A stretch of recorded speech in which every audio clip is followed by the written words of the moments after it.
All right, and if you will turn to sequential, I say sequential page, those are the ones marked in pencil. If you turn to sequential page 6, is Freddie Mac.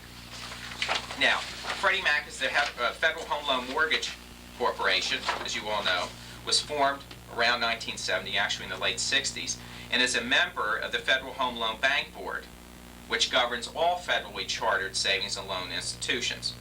And they basically lend money out, okay, that meets their underwriting guidelines. It's like linear programming. They have certain parameters that they will lend money out on. Presently, and it's the first change you're going to have to make in the book, you will notice that conforming money obviously is 98.5. You'll see in your book it says 93.750. They changed that about 3 days after it went to the printers. There will be numerous small changes to make as we go through the course, and there'll be 3 errors, not major errors, but errors in the book that we'll go over. Now, they have to go out in the scheme of things. We're talking about the flow of money. They have to go out and borrow money themselves. They raise money primarily 3 ways. They have mortgage-backed securities, okay, you won't see it in the book, but private placements, and what are called participation certificates. Now, the next one, okay, is Fannie Mae. Now, Fannie Mae, you'll even be more familiar with. Now, Fannie Mae is the Federal National Mortgage Association. All right, you will notice in your book it'll say associate. Obviously, that means association. And it was formed in the 1930s. Now, Fannie Mae, for those of you that have been around a long time, is really the oldest secondary marketing institution that we have, as in it was formed in the 30s. And as a matter of fact, when it was formed, it only bought FHAs. That's really one of the reasons that it was formed. After World War II, I don't think anybody here will remember World War II. I'm a senior citizen. All right. After World War II, as you know, they got very heavily into VAs, and then later in the 60s they got into conventionals. And although Freddie Mac and Fannie Mae can both buy FHA and VAs, primarily they stick with conventional loans today. One reason that the VA quotes that you would get from Freddie Mac, for example, are very high because they're pegging the points to what their conventional rates are. And as you know, with rates being, let's say, 15 3/4 today, pegging it to 14.5, okay, it would be a very heavy discount if they peg it on a true basis. So they don't really do as much VA or FHA, okay, as they used to. Now, Fannie Mae is kind of a quasi-governmental organization, as you know. They have people both from private industry and the government that sit on their board, okay, and they're audited by the federal government. Now, they raise money 3 ways, too, okay? They issue short-term notes. They issue mortgage-backed bonds. Those are discount notes, okay? And they issue debentures. As I say, they all have to go out, you know, they have to raise money too in the marketplace. Now, there's a little note at the bottom of your book there, and the note will tell you that Freddie Mac and Fannie Mae tell you that it's not in their best interest to lead the marketplace, because they have to go out and borrow money, don't they? And if they have to go out and borrow money in the marketplace, and the insurance companies are looking for their best rate of return, they have to pay a premium for that money. And so in turn, if they have to lend it back out again, it's going to cost, you know, us, those people, those of us that are looking for loans, it's going to cost us a premium. That's why, does anybody here get the peak report? Okay. It's a very interesting thing that took place about 3 or 4 weeks ago when I was reading it. Basically, the peak report has the mortgage loans all over the city, okay, for all the savings and loans and mortgage banks. And it gives all the rates. And a couple weeks ago, they were like, everybody, like almost identically, was at 15 1/4. Some of them were 15 1/2. Only one person, I think it was BF Saul, was at 14 3/4, and usually they come in and they'll come out in the marketplace. When you see something like that, where all the rates are the same, it really means that we're in a period of disequilibrium, aren't we? Because there's no money in the marketplace. The only place everybody has to turn to is Freddie Mac and Fannie Mae, which they can only get money at a set rate, okay, through the auctions. So all of a sudden, if you see everybody out there at the same time, now, a savings and loan, for example, they could put money out at 13%, couldn't they, if they wanted to, as long as they're willing to hold the note. They can't get rid of it once they take it in, right? They can't sell it. They could sell it, but by the time you have a yield difference and they sell it off to Freddie Mac, there's going to be nothing left of a note at 13%. so they're forced to hold it. But even the savings and loans aren't out there with money, are they? Lower than what the regular, what the rates are today, which are running, around 15 3/4, 15 and a half, 15 and 3/4. There is very little money in the marketplace now. We're going through truly a revolutionary period. I don't think there's any doubt about that right now. There is just no money. Insurance companies are a good example. They used to have tons of money. Now all of a sudden, one or two things are happening, okay? People are not making their payments. Okay, they're just defaulting on their policies. Why should you put your money in a policy that's going to give you a 2% return when you put it in a money market fund at 15 or 16%? Okay, so they're actually literally defaulting on their payments today. And then, of course, the second thing is that they're borrowing on their policies, aren't they? So life insurance companies really have very little money to lend out. And that was a big source of money for the marketplace. Now all of a sudden people are starting to turn to pension funds, but pension funds for years, they've had very tight regulations on what they can put in the market. So everything's getting very tense right now. So there's no money in the marketplace. When you see that, you see rates all pegged to the same type of index. All right, it means we're running into a problem. Anyway, the third one that I want to talk about today, and one that has become increasingly popular, okay, in the last couple of years, and much abused too, as we all know, is Ginnie Mae, the Government National Mortgage Association. Now, it's formed in the last 2 years, and the key to Ginnie Mae, to the incredible success that they really have, are two things. One is the fact of the guarantee, that the government's going to step in back, and it will stand in back of it. And then the second one is the fact of the pass-through provision. Now, Mary makes her payment. She has a VA loan. Mary makes her payment to me at my mortgage company. All right? Now, we happen to service loans. Okay? First Mortgage, we service our loans. Which, by the way, when times get difficult, okay, and there's no loans and very little money around, those companies that are fairly well endowed can fall back on their servicing income. Does everybody understand what servicing is? Okay. She has a VA loan. Someone out there, let's say the XYZ company in Massachusetts, is holding the actual VA certificate, okay, in which they're getting a certain amount of interest in the payments. However, they don't want to send Mary her payment every month, and then Terry, okay, then Bob. They want to send, so they have somebody service it. They have a mortgage company service it. To service Ginnie Mae's, though, you have to have a fairly good net worth, okay, for the reason I'm going to explain in a minute. So Mary makes her payment to me. I'm servicing it. I service it in the sense that I get a certain income for doing that, okay, because I'm taking care of all the paperwork and everything, and they pay what are called 44 basis points for the privilege of doing that, and it's a good money maker. But all of a sudden something happens. One month Mary goes off to Hawaii, and she doesn't make her payment. You go to Hawaii quite a bit. Scott. All right. Every week. That's okay. So she misses her payment. Now I, the mortgage company, must pass through her payment to the certificate holder. That is called the pass-through provision. So whoever's holding that certificate knows they're going to get their payment every month, don't they? It's good as gold, really. It's like all of a sudden now Mary misses 8 payments. She says, "The heck with real estate. I'm going to Hawaii. I met some really nice guy over there." Okay. So she goes over, meets her bartender over there, misses 8 payments, says, "I don't care what happens in my house."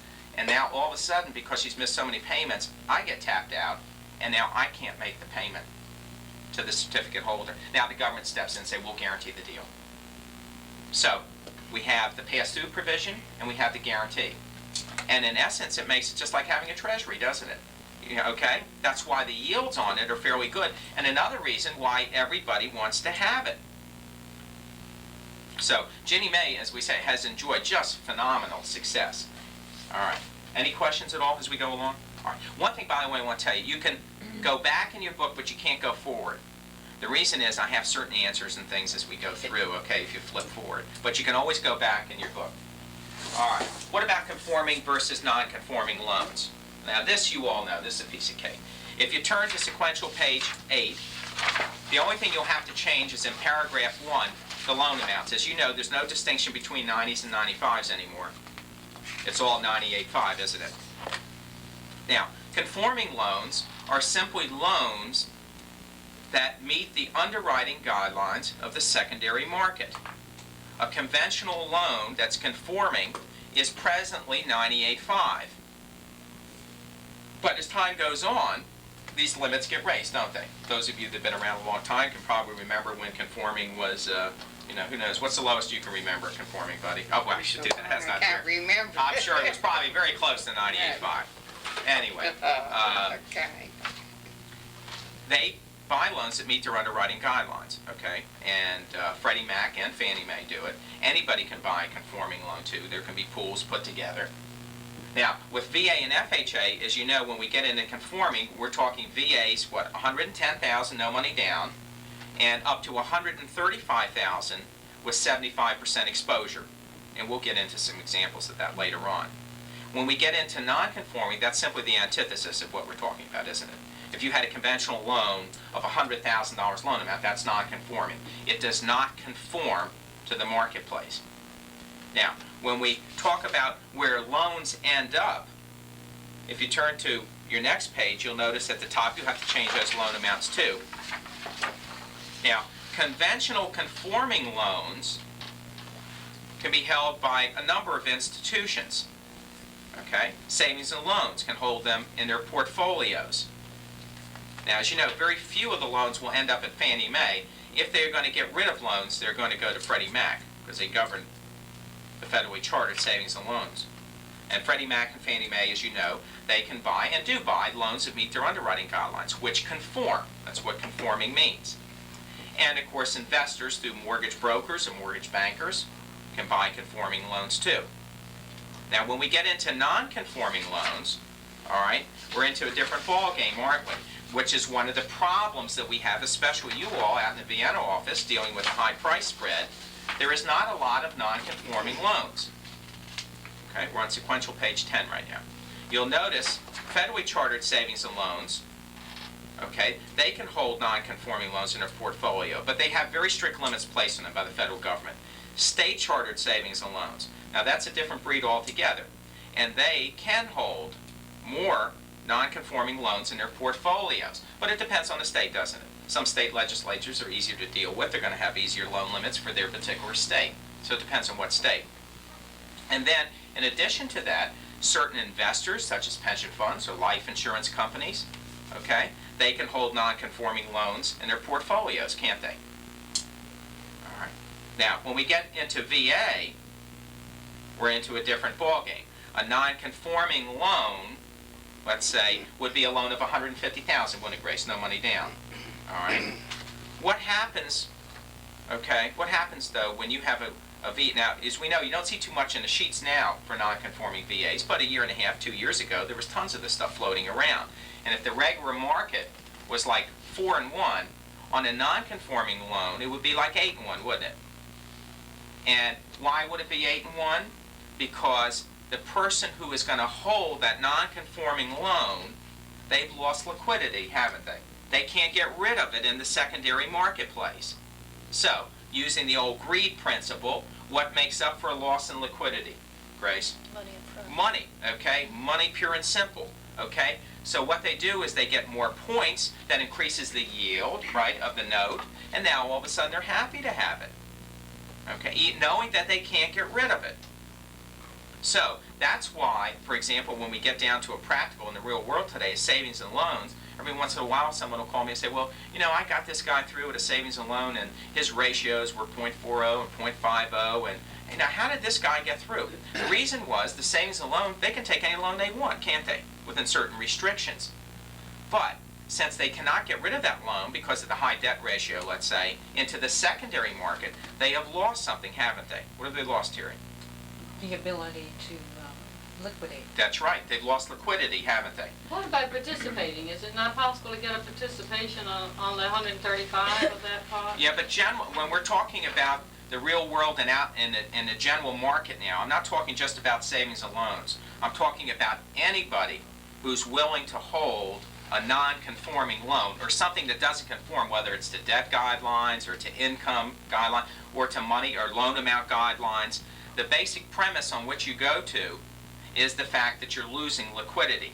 And the trade-off for liquidity is an increase in yield, which makes everybody happy. But when there's no money around, people get nervous, don't they, like today? And when people get nervous, they're not so willing to hold that stuff in their portfolios, no matter how many points you want to give them. Right? And that's one of the problems today, why you all don't see a lot of 200,000 no money down VAs, because people are very nervous. Okay, that's not the entire reason. Okay, people are putting their stuff into liquid assets, okay, into money market funds that can be liquidated fairly quickly. Liquidity means a lot in this business. That's why you're going to see the end of the 30-year term mortgage. Okay, there's no doubt about it. I don't think there's any doubt in anybody's mind today. It's just a question of time. If you're an insurance company, Mary, and you're collecting hundreds of millions of dollars, and you want to get the best rate of return for your company, I mean, are you really seriously today, are you going to dump it in a 30-year fixed term? Okay, even at 15.5%, because the rates may go. Well, Henry Kaufman says maybe the prime's going to bounce up to 25%. Okay, he self-fulfills his own prophecies, doesn't he? Okay, all of a sudden people get nervous. There's a lot of people out there, Mary, if you were a portfolio manager that put $100 million in loans at 12% because you thought there was no way it's going up to 13, okay, Mary would now be selling real estate, okay? All right, that's what's happened to those people. So they get very gun-shy, don't they? And they don't put their money into the secondary market or into vehicles where we can get 30-year fixed terms, even if it's non-conforming. I have on my desk now, it's unbelievable, just in the last 2 days, I have requests for somewhere close to $50 million in money that builders want. But they all want non-conforming, stuff they can buy down to 12 and 7/8, and, but there's just very little of that money around. And so unless that builder has a construction loan with the company that's willing to handle him on the permanence, okay, and if he does that, gives them the non-conforming buy down to 12 and 7/8, they're not going to be able to get rid of it in the secondary market, are they? So they're going to lose liquidity. But still, they're kind of caught in a bind, aren't they? They got the guy in a construction loan. They don't want the guy to take the tube either. Okay, so it's kind of a trade-off. All right. Any questions at all? Now, we said state chartered savings and loans can hold non-conforming. Also, mortgage bankers, okay, they don't hold the notes themselves, do they? But they can service it for individual investors, such as life insurance company, pension funds, etc. When we get into VA and FHA, VA conforming loans we've already talked about, they can go into Ginnie Mae's quite easily. We have no problem with that. There is no such thing as a non-conforming FHA. As you know, presently, the FHA limits are 89.5, and then for condos, they're 74.9, aren't they? Okay, you should know the distinction. I'm going to talk about that a little bit later on. All right. Now, let's start talking about some of the formulas that we're going to talk about. And the first one I want to talk about is the conventional formula. If you turn your page to sequential page 12, this is one that you should all be familiar with. All right? Now, basically, the conventional formula is a two-part formula, isn't it? The first part of the formula is PITI plus MIP, if the loan's going to be insured, divided by gross monthly income, because all underwriting is done in terms of months, isn't it? Whenever we talk about underwriting, everything is in terms of months. So if you have a yearly figure today, which you will later on, you're going to have to reduce it to a monthly figure. Anyway, divide by gross monthly income, and it should not be more than 0.28. The second part of the formula is PITI plus MIP plus debts. Extend your line over. The printer missed it. I have it here. You can see the debt line going over. Divided by gross monthly income should not be more than 0.36. Now, a couple things. One is I'm going to ask you to memorize about 7 or 8 things as we go through this course. You will see later on when we get into application areas. The first thing I want you to remember is down in number 2, the difference between Freddie Mac and Fannie Mae on how they count debts. Okay? You'll see Freddie Mac, any debt over 7 months counts as a long term, and Fannie Mae, anything over 10 months. So I want you to memorize that as we go along. Now, a couple little hints. One, those of you that write a lot of 5% down notes. Now, by the way, underwriting is not etched in concrete. All right? It really is subjective. There are formulas, although a lot of underwriters will deny that they use formulas. You call up FHA and say, by the way, what's your formula for it? They'll hang up on you. All right? Now, the reason they do it is basically for discrimination purposes. They don't want one person approved at one set of numbers and then the other person disapproved at the same set of numbers, okay? At least a lot of lawsuits doesn't it, things like that. So they deny that they use formulas. And in truth, even though they really use formulas, okay, what they're really saying is that it's only one aspect of underwriting. As we know, in fact, when we talk today, and I'll ask Terry, I say, now, does this person qualify? We're talking about qualifying in a technical sense. We're talking in terms of numbers. Because there's other things that go into underwriting, aren't there? Okay? There's things like credit reports, okay, length of employment, how much cash was put down, how much money's in the bank, what kind of savings pattern somebody has. So there's other things that go into underwriting. Now, that being said, when you get into, for example, your 5% down loans, you have to be a little careful. You should try and stay to the old formulas last year, okay, the 0.25 and 0.33. All right, those of you that do write 5% loans. Once you start to get over the old limits, the 0.25, and start bouncing up towards 2.8 or bouncing up towards 3.6, you're asking for trouble. All right, and when you start doing that and getting over these limits, all of a sudden they're going to start looking at things like how much cash they have in the bank, how much really went down, savings patterns, things like that. So it can be very touchy when you write a 5% down loan. Another little trick in the business is, you know, if you have somebody that doesn't have any debts at all, you can generally go up to about 0.30 on both ends of the formula. All right? But once again, it has to be a clean case. It really does. Now, usually at this time I get a hand come bouncing through the air and say, well, you know, but I had this guy got through at 0.38, 0.40. I don't doubt that. In fact, it's true. But if you think about it, where the loan actually ended up, it probably ended up either in a holding company that maybe had a savings and loan that was part of it, or maybe directly with the savings and loans, because they can hold that loan themselves, can't they? They can hold it forever. They can give you whatever ratios that they want. Okay, any questions at all? All right, what are some of the advantages, by the way, of conventional loans? Nope, don't flip up that sheet. What are some of the advantages of conventional loans today? What you just said, there's some flexibility that maybe you don't have. Or no.